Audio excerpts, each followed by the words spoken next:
Assalamu alaikum. Welcome to another session of Data Structures and Algorithms using C++. My name is Dr. Bilal Wajid, and today we're going to talk about arrays and how they're used as global variables. As a precursor, in the last lecture we talked about global and local variables. So in this, right now we're going to consider an example program to discuss and understand to revisit rather the underlying principle. So here is a main function, and within the main function there are these three variables of the type integer: marks, CGP and total, and this tells you what are their values. Whenever this instruction executes, you have within the memory three components or elements which are declared and initialized, which are marks, CGP and total. Now they don't have to be present contiguously, but for this example we're just going to assume they are. Now once you call out this function initialize, you pass the three variables and the function call comes here. Notice initialize has the return type void, so I'm not really returning anything. When this occurs, marks are sent to score, CGP is sent to aggregate, and total is sent to full. So when this occurs, we see that the three new variables are created within the memory by the name of score, aggregate and full, and they actually have the same values as the values marks, CGP and total. And they follow the same. Marks are point out to score, CGPA points out to aggregate, and total points out to full. So the order is important. Now once this function starts, we see that score is updated, the aggregate is updated, and full is updated, and then we just print out the score. So let's say you run this program and you update.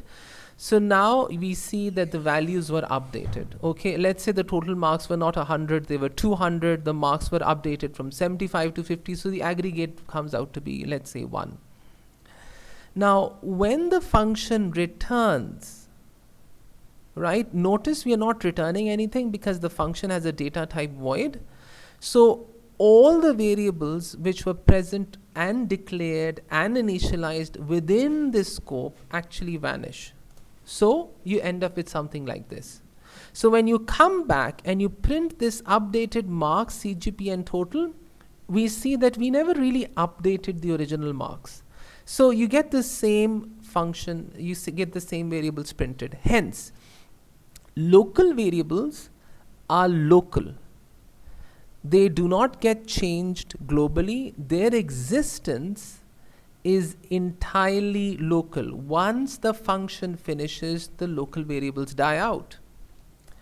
Let's try running this program on cpp.shell. So here we ran the program on cpp.shell. This is our example. So here when I run the program, we see initially M is 75, C is 3 and T is 100. That's the total. And so let's say the score becomes 50, the aggregate becomes 1, and the total becomes 200. So notice, although the score and aggregate and full marks were updated, our marks, CGP and total are the same as the original. They never got updated, right? So local variables are localized in their execution. So let's go back and see. Let's talk about arrays. Now arrays, when you talk about if they're declared globally, as is the case here, you have the size 10 and marks. Marks is an array of type integer of the size 10. Because this is declared globally, it is available everywhere, right? So because it is declared outside the scope of any particular function. So in this case, initialize, right, notice there are no really arguments here, yet we are really using the same size as a variable, although it's not declared within the initialize. Now initialize knows the value of size because it has been initialized outside. And we can initialize these marks because they are global variables. So arrays which are declared global are in fact global, obviously. The contradiction really exists when arrays are declared locally within the main function. So when arrays are declared locally within the main function, they act as global variables. So this is a seeming contradiction, and we are going to, this lecture is going to try to explain to you why is that the case. Consider the following example code. Now, these are our basic commands, and then there is this function initialize, which initializes the array.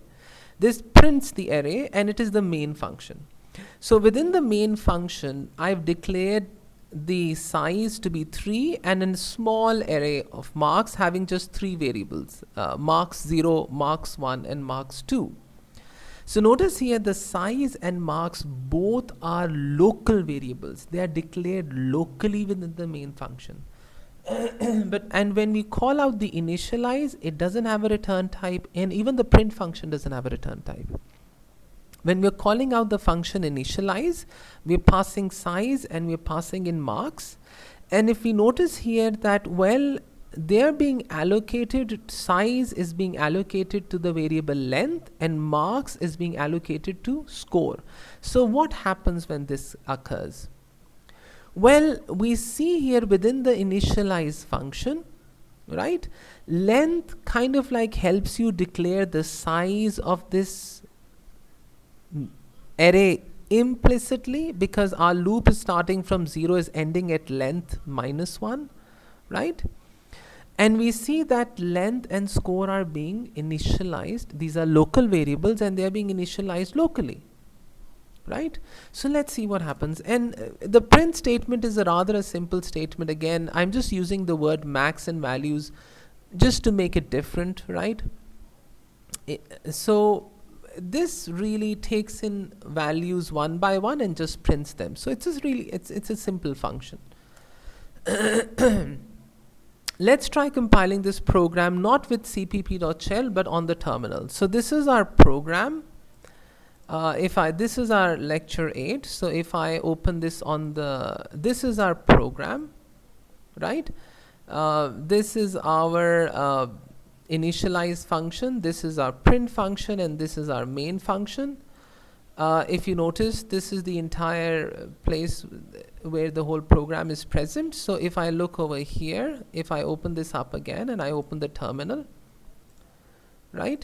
So I'm just going to compile the program using this statement g++, and then I'm going to say lecture 8.cpp, and I want the output to be simply lecture 8. Now you can do this in Linux systems. In Windows you probably have to write lecture 8.exe, because Windows requires all executable files to have this .exe extension.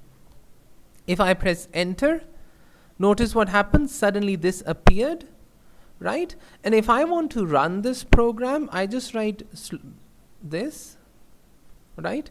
And I press enter. I guess in Windows you have to like lecture 8.exe. So initialize 3 marks students. So I'm just going to initialize, let's say 33, 44 and 55. And lo and behold, the marks are actually updated, right? So let's go back at the lecture and see how did it work out, right? Remember, integer and marks were local, right? Remember this again, these were local. So let's see how, let's go this program step by step, looking at the memory and see how exactly were we able to accomplish this. Again, arrays declared locally within the main function act as global variables.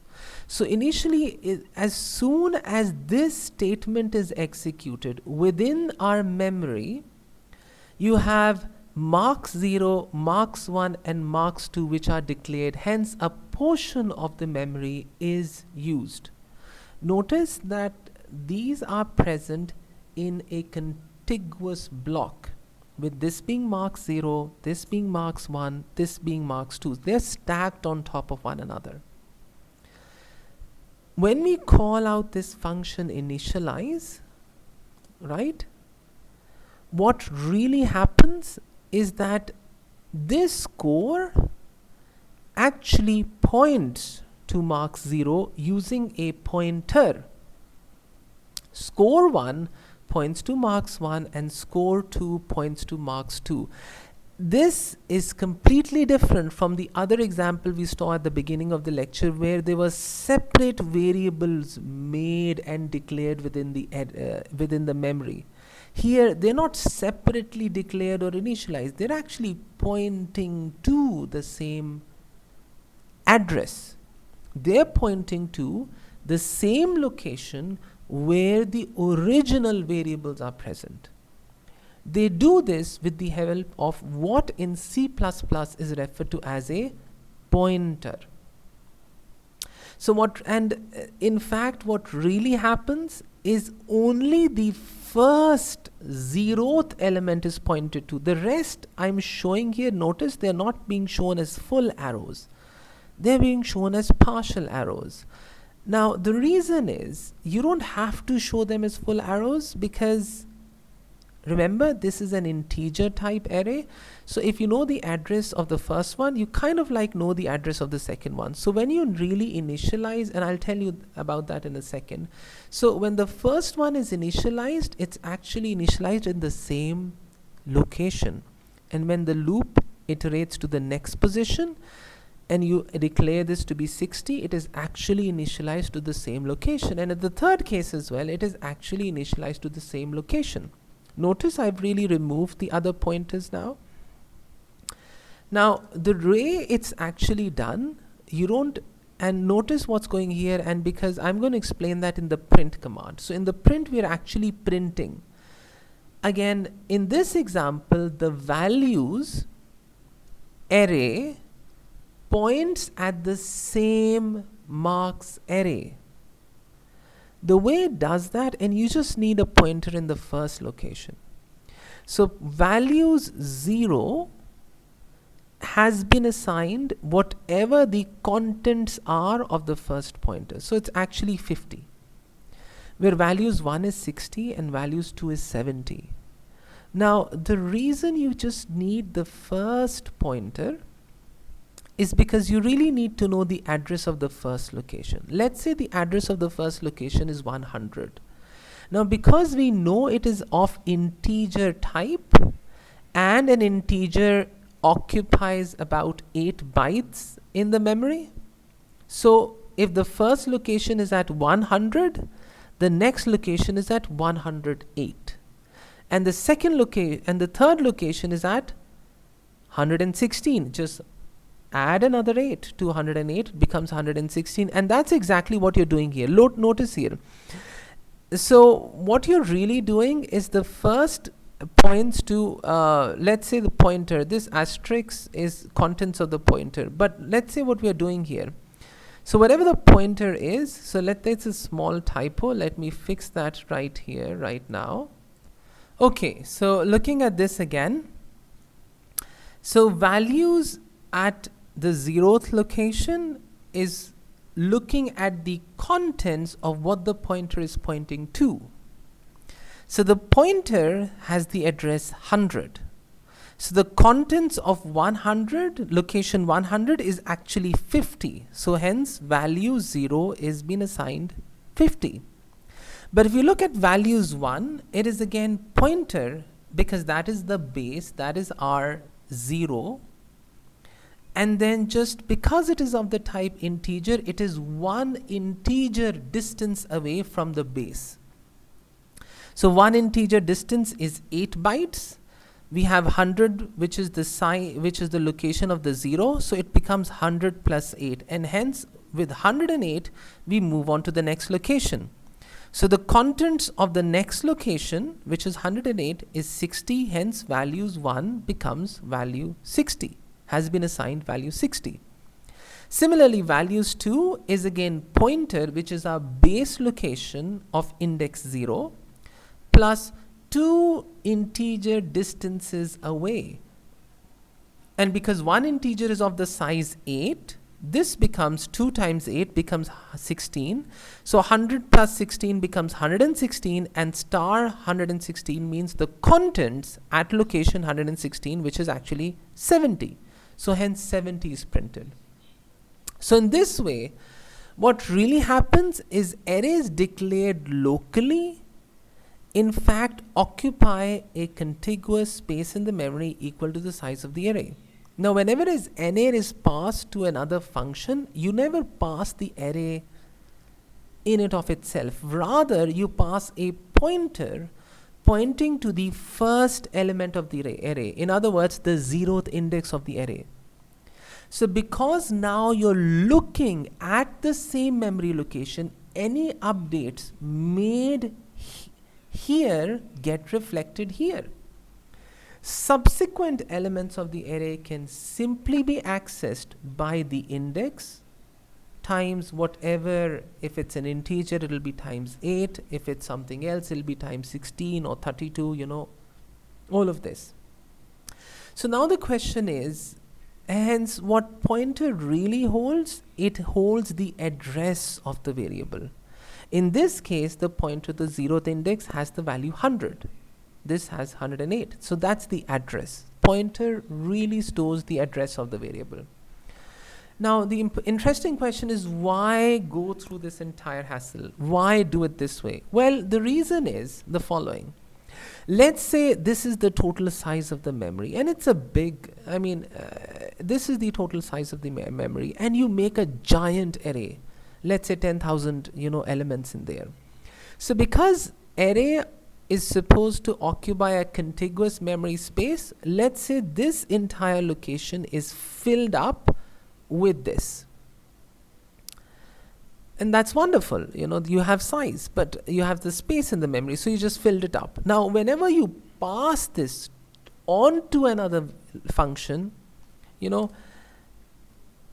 other functions would actually make another variable and make a copy of it. The problem is, arrays require a contiguous space, and we see here this space is just too much. You can't fill it up here. This is a smaller space and this is a larger space.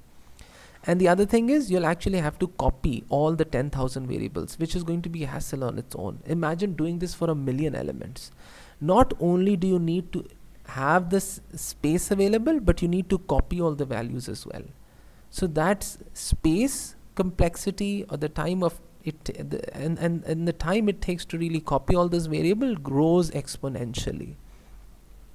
Now if I stack these two up together, they actually need more space than the memory itself. This is not doable. So because arrays, number one, are designed to be big in size, in our examples they're usually small, but as you do more and more programming, you'd realize arrays could be 10 million elements. Now you don't have enough space in the memory to stack them together, and whenever you pass it on to another function, it needs another big space. Well, you can't. You don't have that much space, right? In a small example, you see that the required space to run our program is bigger than what the memory we have. So that's not doable. So hence the way, and it's not just you need space, but you need to copy all these variables as well, which takes another time. So there is space and time complexity which grows exponentially when you run these functions. So the trick that the developers of C++ did was they used this wonderful example of what is a pointer. And because of the use of the pointer, that whenever you pass an array onto another function, you pass a pointer to that array. You don't really pass the array. You just point, you just tell him what is the address. And then the operating system takes over. Okay? Because of this one simple trick, the time taken to run these array functions and the space needed to run this array function improves greatly. And C++ is actually very powerful, and C language in fact is very powerful because of these pointers, which our next lectures we would see would be using extensively. Okay, once again, I would strongly recommend, right, sorry, we've already discussed this. So inshallah ta'ala, again, remember, always run these programs before you actually move on to the next lecture. So it's always worthwhile to pause and run them, because that's how you're going to learn programming. Okay, until next time when we start discussing about pointers, thank you very much. Bye bye.